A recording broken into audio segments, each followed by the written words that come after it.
사도신경으로 신앙 고백하시겠습니다. 나는 전능하신 아버지 하나님 천지의 창조주를 믿습니다. 나는 그의 유일하신 아들 우리 주 예수 그리스도를 믿습니다. 그는 성령으로 잉태되어 동정녀 마리아에게서 나시고 본디오 빌라도에게 고난을 받아 십자가에 못 박혀 죽으시고 장사된 지 사흘 만에 죽은 자 가운데서 다시 살아나셨으며 하늘에 오르셔 전능하신 아버지 하나님 우편에 앉아 계시다가 거기로부터 살아있는 자와 죽은 자를 심판하러 오십니다.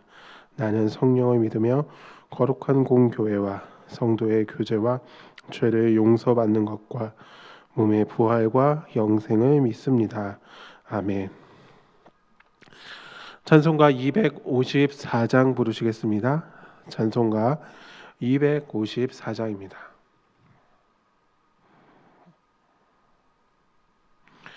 내 주의 보혈은 정하고 정하다. 내 죄를 정케 하신 주 날 오라 하신다. 내가 주께로 지금 가오니 십자가의 보혈로 날 씻어주소서. 약하고 주에도 주께로 나가며 힘주시고 내 추함을 곧 씻어주시네. 내가 주께로 지금 가오니 십자가의 보혈로 날 씻어주소서. 날 오라 하심은 온전한 믿음과 또 사랑함과 평안함 다 주려 함이라. 내가 주께로 지금 가오니 십자가의 보혈로 날 씻어주소서. 큰 죄인 복받아 살 길을 얻었네. 한없이 넓고 큰 은혜 베풀어 주소서. 내가 주께로 지금 가오니 십자가의 보혈로 날 씻어주소서.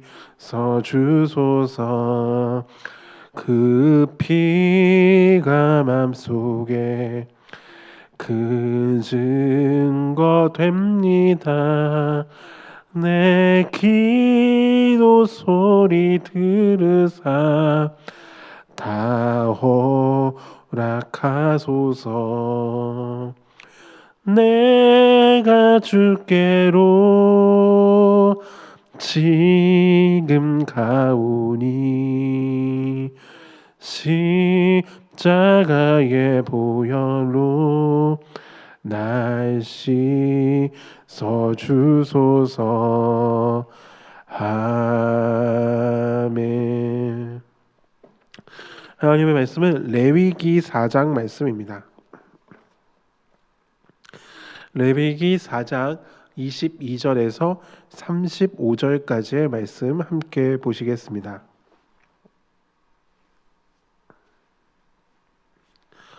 레위기 4장 22절에서 35절까지의 말씀입니다. 만일 족장이 그의 하나님 여호와의 계명 중 하나라도 부지 중에 범하여 허물이 있었는데 그가 범한 죄를 누가 그에게 깨우쳐 주면 그는 흠없는 숫염소를 예물로 가져다가 그 숫염소의 머리에 안수하고 여호와 앞 번제물을 잡는 곳에서 잡을지니 이는 속죄의 제라. 제사장은 그 속죄 제물의 피를 손가락에 찍어 번제단 뿔들에 바르고 그 피는 번제단 밑에 쏟고 그 모든 기름은 화목제 제물의 기름같이 제단 위에서 불사를 찌니 이같이 제사장이 그 범한 죄에 대하여 그를 위하여 속죄한즉 그가 사함을 얻으리라. 만일 평민의 한 사람이 여호와의 계명 중 하나라도 부지 중에 범하여 허물이 있었는데 그가 범한 죄를 누가 그에게 깨우쳐 주면 그는 흠없는 암염소를 끌고 와서 그 범한 죄로 말미암아 그것을 예물로 삼아 그 속죄 제물의 머리에 안수하고 그 제물을 번제물을 잡는 곳에서 잡을 것이요 제사장은 손가락으로 그 피를 찍어 번제단 뿔들에 바르고 그 피 전부를 제단 밑에 쏟고 그 모든 기름을 화목 제물의 기름을 떼어낸 것 같이 떼어내 제단 위에서 불살라 여호와께 향기롭게 할지니 제사장이 그를 위하여 속죄한즉 그가 사함을 받으리라. 그가 만일 어린 양을 속죄 제물로 가져오려거든 흠없는 앙팥을 끌어다가 그 속죄제 제물의 머리에 안수하고 번제물을 잡는 곳에서 속죄 제물로 잡을 것이요 제사장은 그 속죄 제물의 피를 손가락으로 찍어 번제단 뿔들에 바르고 그 피는 전부 제단 밑에 쏟고 그 모든 기름을 화목제 어린 양의 기름을 떼낸 것 같이 떼내어 제단이 여호와의 화제물 위에서 불사를 지니 이같이 제사장이 그가 범한 죄에 대하여 그를 위하여 속죄한즉 그가 사함을 받으리라.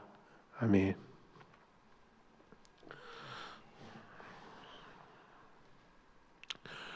속죄제에 대해서 하나님께서 가르침을 주고 계십니다. 오늘 말씀의 시작은 이렇게 되죠. 만일 족장이 리더를 가리켜 하는 말입니다. 영향력 있는 사람이죠. 그가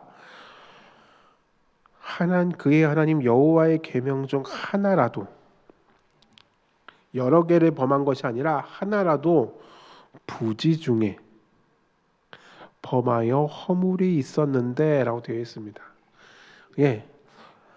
22절에도 그렇고 27절에도 그렇고 반복적으로 등장하는 것이 있습니다. 그것은 무엇이냐면 바로 여호와의 계명 중 하나라도 부지 중에 범하여 라고 되어 있습니다. 속죄제에 대해서 설명하는 데 있어서 4장 2절에 보면은 이스라엘 자손에게 말하여 이르라 누구든지 여호와의 계명 중 하나라도 그릇 범하여 라고 되어 있습니다. 알고서 지은 죄에 대한 이야기가 있다면 또 속죄제에는 모르고서 부지 중에라고 하는 것이 있습니다. 그러니까 의도치 않았는데 계명을 어기게 되었다라는 것이죠. 근데 여기서 중요한 것이 있습니다. 그가 부지 중에 범하였는데 똑같이 13절부터의 말씀도 부지 중에 범한 죄인데 차이점이 있다면 14절에 그 범한 죄를 깨달으면 스스로 깨닫지 못하다가 어쩌다 깨닫게 되었으면 이라고 한다면 이 리더, 족장에 대해서는 좀 다른 게 있는데 뭐라고 되어 있느냐 23절에 그가 범한 죄를 누가 그에게 깨우쳐 주면 이라고 되어 있습니다. 그러니까 좀 다른 것이죠. 앞서 13절에 등장했던 속죄제의 유형은 무엇이냐면은 그가 부지 중에 그러니까 이스라엘 온 회중이 여호와의 계명 하나도 부지 중에 알지 못한 가운데 의도치 않은 가운데 범죄하였다가 깨닫지 못한 가운데 나중이라도 뒤늦게 알게 되었으면 이라고 한다면 두 번째 건 무엇이냐면은 리더입니다. 족장이에요. 책임 있는 자입니다. 그가 부지 중에 죄를 범하였는데 누군가 그에게 그 잘못을 이야기하였을 때 어떻게 해야 되는지에 대한 이야기입니다. 그가 범한 죄를 누가 그에게 깨우쳐 주면 보통 이럴 때 어떤 일이 벌어질 것 같으십니까? 리더입니다. 권력을 갖고 있는 힘을 갖고 있는 사람의 경우 자신의 죄가 드러나는 것을 그렇게 좋아하는 사람은 없습니다. 그것도 자기는 모르고 있는데 인지를 못하고 있는데 다른 사람이 당신 그거 하나님의 계명을 어긴 것이에요 라고 얘기해 준다면 어떤 반응이 일어날 것 같습니까? 슬프게도 이스라엘의 역사 가운데 리더십을 갖고 있는 소위 왕이라고 불리는 사람들이 이렇게 누군가가 당신은 이런 계명을 어겼습니다 라고 하면은 하나님 앞에 자복하고 용서해 주십시오라고 엎드리기보다는 어떠한 반응을 보이느냐, 그냥 그 사람을 죽여버립니다. 가둬버립니다. 내쫓습니다. 그런데 오늘 본문에 등장하는 이 사람은 어떻습니까? 그 말을 들었을 때, 깨닫게 되었을 때, 아, 내가 여호와의 계명을 어겼구나라고 깨닫게 되었을 때, 좋은 리더는 하나님 나라 백성으로서 올바른 리더, 족장을 어떻게 반응하느냐? 그는 흠 없는 숫 염소를 예물로 가져다가 그 숫 염소의 머리에 안수하고 여호와 앞 번제물을 잡는 곳에서 잡을지니 이는 속죄의 죄라. 이 사람이 다른 점이 무엇입니까? 자기가 가지고 있는 권력을 가지고 덮어. 야, 없는 거야. 그런 거 없었어. 라고 하는 식으로 덮어버리는 게 아니라 그는 그 즉시 하나님 앞으로 나아갑니다. 그에게 그 죄를 깨우쳐 준 사람을 해코지하는 것이 아니라 그것이 하나님께서 자신에게 주시는 메시지로 받아들이고 여호와 앞에 나아가서 속죄제를 드리는 것이죠. 이것이 하나님 나라 백성의 올바른 자세입니다. 아, 리더만 그런 거냐고? 아니요. 27절에 보면 만일 평민의 한 사람이라고 하면서 시작합니다. 이 사람도 여호와의 계명 중 하나라도 부지 중에 범하여 허물이 있었는데 그가 범한 죄를 누가 그에게 깨우쳐 주며. 그러니까 22절과 27절의 다른 점은 이것뿐입니다. 족장이냐 평민의 한 사람이냐 그 차이일 뿐입니다. 족장이 되었던, 리더가 되었던, 평민이 되었던, 리더십이 없는 사람일지라도 그에게 누군가 당신이 여호와의 계명을 어겼어요 라고 얘기한다면 그것에 대해서 감축이 급급한 것이 아니라 자신의 허물을 돌아볼 줄 아는 사람이어야 된다는 것이죠. 속죄죄의 시작은 바로 거기서 시작됩니다. 내가 죄인임을, 내가 허물이 있음을 인정하고 그리고 하나님께 나아가는 자, 그가 바로 하나님의 은혜를 경험할 수 있는 자입니다. 그 점에서 가인이 잘못한 것이 바로 이것이죠. 죄가 내 문 앞에 엎드려져 있느니라 너는 죄를 다스려라 라고 하나님께서 말씀해 주시지만 그는 자신의 잘못이 무엇인지 인지하지 못하고 그의 동생 아벨을 죽입니다. 성경에 나오는 많은 안 좋은 유형들의 사람들이 바로 그렇게 자신의 죄를 깨닫게 해준 사람들의 말을 듣지 않습니다. 그게 뭐 어쨌다고 라고 하는 식으로 반응하고 오히려 죽이죠. 왜 그렇습니까? 아담과 하와가 선악과를 먹은 다음에 보였던 반응을 생각하면 됩니다. 기본적으로 사람은 죄를 범하면 숨기려 합니다. 하나님이 여호와 하나님이 동산을 거니시는 소리만 들었는데도 숨어버립니다. 당당 떳떳 이런 거는 없는 것입니다. 왜요? 죄인이니까요. 내 죄가 있기 때문에 하나님 앞에 숨기고자 하는 것입니다. 그래야 살아남을 수 있다 생각하는 거죠. 참 어리석은 생각입니다. 마찬가지입니다. 누군가 당신의 허물이 이것입니다 라고 이야기해 줬을 때 우리는 그것에 대해서 날카롭게 반응하며 네가 뭔데 나를 판단하느냐, 네가 나를 고발하려느냐 말은 이런 식으로 당신이 뭔데요 라고 하면서 오히려 그 사람을 역공하는 것이 아니라 그것이 하나님께서 내게 주시는 기회임을 깨닫고 우리는 하나님 앞으로 나아가야 됩니다. 이것은 다른 사람과의 관계에서의 문제가 아니라 바로 나와 하나님과의 관계에서 일어난 죄의 문제이기 때문입니다. 내가 의도치 않았을지언정, 내가 의도하고 작심하고 숨긴 것이 아니라 내가 의도치 않았던 것일지라도 그것이 바로 부지 중에 라고 하는 말이 담겨져 있는 뜻인데 의도치 않았을지라도 누군가 그것이 하나님의 계명을 어긴 것이다 라고 알려준다면 우리는 그것을 들을 수 있는 귀가 있어야 됩니다. 인정할 수 있는 용기가 우리에게 있어야 됩니다. 그리고 그렇게 인정하였고 그리고 그것을 들었을 때 하나님 앞에 나아간 자는 하나님께 용서를 받을 수 있습니다. 그가 사함을 받으리라. 하나님은 약속하십니다. 너가 인정하면, 그래서 나한테 나아오면, 속죄제를 드리면 용서해 주겠다라고 말씀하십니다. 그렇습니다. 그것을 무시하고 못 들은 척하고 끝끝내 덮어버리고 숨기려 한다면 우리는 용서받을 기회 자체를 놓치게 되는 것입니다. 그러므로 부지중에 지은 죄일지라도, 부지중에 벌어진 일일지라도 누군가가 그에게 그것이 잘못된 것이 알려진다는 것은 그 사람이 나를 공격하기 위함이 아니라 하나님께서 그를 통하여 내게 주시는 메시지입니다. 나는 너와 다시 원만한 관계를 맺고 싶다. 나는 너와 다시 원활한 소통을 하고 싶다라고 하는 하나님의 사인이라는 사실을 우리는 기억해야 됩니다. 네, 우리는 그것을 공격이라고 생각합니다. 왜 지적하냐고 얘기합니다. 날카롭게 변합니다. 하지만 그것이 준엄하신 하나님이 우리에게 주시는 경고의 메시지라면 우리는 그 사람을 보는 것이 아니라 그 사람 너머에서 나에게 말씀하고 계시는, 말을 걸고 계시는 그 하나님을 볼 수 있어야 됩니다. 그리고 그 하나님이 나에게 주시는 그 용서의 기회를 잡을 수 있어야 됩니다. 속죄제는 내가 죄인임을 인정할 때 드릴 수 있는 제사입니다. 그렇지 않다면 아무 의미 없는 것이죠. 오늘 이 하루 우리가 만나게 될 많은 사람들이 우리에게 다양한 메시지를 던져줄 것입니다. 그 중에는 내가 듣고 싶은 메시지도 있을 것이고 때로는 나를 좀 불편하게 하는 메시지도 있을 것입니다. 그 가운데는 내 허물을 직접적으로 드러나게 하는, 그것도 1대1로 있으면 그나마 좀 괜찮을 터인데 많은 사람들이 있는 데서 내 허물을 공격하는, 그래서 내가 너무 아플 수밖에 없는 그러한 메시지도 있을 것입니다.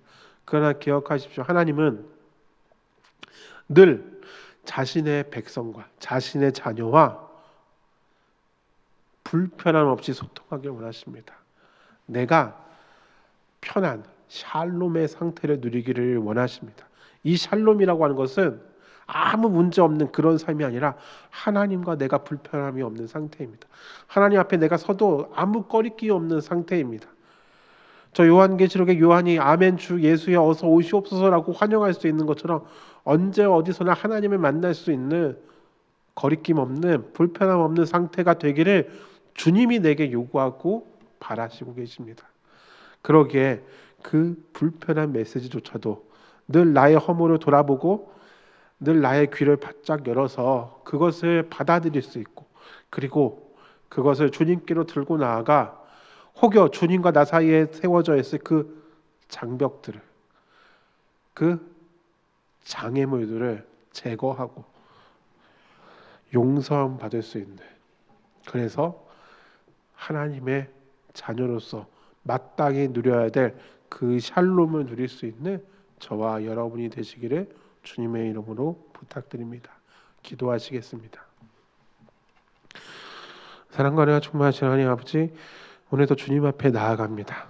속이고 꾸미고 아닌 척하는 우리의 모습이 아니라 우리의 있는 모습 그대로 나아가기를 원합니다. 때로는 누군가 우리에게 우리가 감추고 싶은, 아니면 알지 못하였던 허물에 대해서 이야기할 때가 있습니다. 주님, 그때 날카롭게 반응하며 나에게 그것을 지적질했다고 그를 공격하기보다는 그 사람을 통하여 나에게 말을 걸어주시는 주님의 메시지를 발견할 수 있는 너그러움을 우리에게 허락하여 주시고, 그리고 우리가 죄인임을 인정하며 그 허물을 인정하며 그로 인하여 주님과 나 사이에 불편한 장애물들이 사라질 수 있도록 주님께로 나아가는 우리 모든 심령들이 되게 하여 주시옵소서. 이미 십자가에서 주님께서 모든 것을 용서해 주셨습니다. 주님께서 내 과거의 죄, 현재의 죄, 미래의 모든 죄도 다 용서해 주셨습니다. 그저 주님께로 나아가기만 하면, 이미 용서해 주신 주님께로 나아가기만 하면 그 불편한 모든 것들이 사라짐을 기억하며 오늘도 주 앞에 거리낌 없는 자로 살아갈 수 있는 거룩한 자 되게 주님 인도하여 주시옵소서. 예수 그리스도의 이름으로 기도드립니다. 아멘. 하늘에 계신 우리 아버지, 아버지의 이름을 거룩하게 하시며 아버지의 나라가 오게 하시며 아버지의 뜻이 하늘에서와 같이 땅에서도 이루어지게 하소서. 오늘 우리에게 일용할 양식을 주시고 우리가 우리에게 잘못한 사람을 용서하여 준 것 같이 우리 죄를 용서하여 주시고 우리를 시험에 빠지지 않게 하시고 악에서 구하소서. 나라와 권능과 영광이 영원히 아버지의 것입니다. 아멘.